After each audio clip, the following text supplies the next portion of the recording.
दोस्तों, अगर आपने कोई एक एग्ज़ाम देना हो और आपने उसके लिए अपना टारगेट सेट करा हो कि मुझे 95% लेके आने हैं, हो सकता है यहाँ पे कुछ लोगों को बात हज़म ना हो रही हो, लेकिन आप बस मान लीजिए। तो आपने अपना 95% का टारगेट रखा है, लेकिन रिज़ल्ट के दिन अगर आपके 92% मार्क्स आ गए, तो आप क्या करेंगे? मुझे कमेंट में ज़रूर बताइएगा। हो सकता है यहाँ पे कुछ लोग खुश ना हो, लेकिन कुछ लोग खुश भी हो सकते हैं कि एटलीस्ट उनके 92% तो आ गए।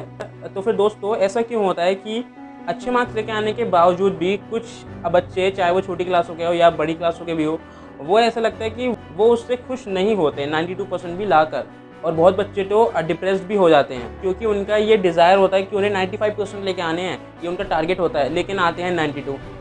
तो दोस्तों, डिज़ायर्स होना, टारगेट्स होना, अपनी लाइफ के गोल्स होना या फिर किसी से एक्सपेक्टेशंस होना, फिर चाहे वो एक्सपेक्टेशंस लोगों से हो या फिर कुछ चीज़ों से हो या फिर हमने जो सोचा होता है, हमारी इमेजिनेशन, हमारे थॉट्स, फिर चाहे उसी से एक्सपेक्टेशंस क्यों ना हो, ये सारी चीज़ें अगर हम एक तरह से देखें तो ठीक है, लेकिन इन सब से अटैचमेंट रखना वो शॉर्ट टर्म के लिए तो अच्छा लगता है, एक उम्मीद सी दिखती है कि हाँ भाई ये तो मैं कर लूँगा, तब उस वक्त अगर हम ये सोचते हैं तो बहुत अच्छा लगता है। लेकिन लॉन्ग टर्म में और जैसे समय बीतता है, उसके साथ साथ अपनी एक्सपेक्टेशंस या डिज़ायर से अटैचमेंट तो बिल्कुल भी ठीक नहीं है। तो दोस्तों, ये अटैचमेंट क्या होता है?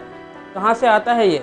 जब हम अपनी एक्सपेक्टेशन से, अपने डिज़ायर से, जो भी हमने सोचा हुआ होता है, जब हम उसी को ही बार-बार सोचते रहते हैं ना, और उसके आउटकम पर जो भी वो करने के बाद हमें जो भी मिलने वाला है, हमें उससे वो खुशी मिलने वाली है या वो कहीं से हमें पैसे मिलने वाले हैं या फिर कहीं से हमें कुछ और ही मटीरियल बेनिफिट मिलने वाला है, जब हम उसके बारे में सोचते रहते हैं तो वहाँ से अपने आप अटैचमेंट डेवलप हो जाता है। और जब हमारे एक्सपेक्टेशंस, हमारे डिज़ायर जो दूसरों से होते हैं, जब वो पूरे नहीं होते तो हमें गुस्सा आता है, जैसे कि ये। और जब खुद से की गई एक्सपेक्टेशंस, डिज़ायर जब वो पूरे नहीं होते तो हमें डिप्रेशन, एंग्जाइटी, ये सब कुछ होता है। And friends, I believe that attachment is the main and the root cause of every misery and every suffering which a person experience in his life।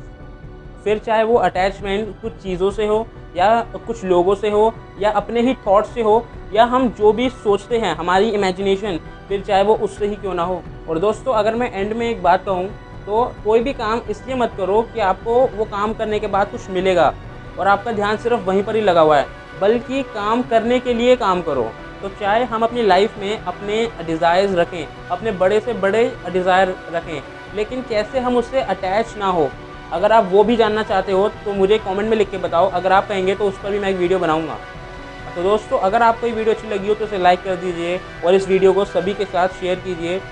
और अगर आप इस चैनल पर नए आए हैं तो इस चैनल को सब्सक्राइब कर लीजिए और नोटिफिकेशन बेल पर भी क्लिक करके उसे ऑल पे सेट कर लीजिएगा, ताकि आपको मेरी आने वाली वीडियोज़ की नोटिफिकेशन मिलती रहे। तो मैं आपसे मिलता हूँ अगली वीडियो में, and till the next time, just be unstoppable.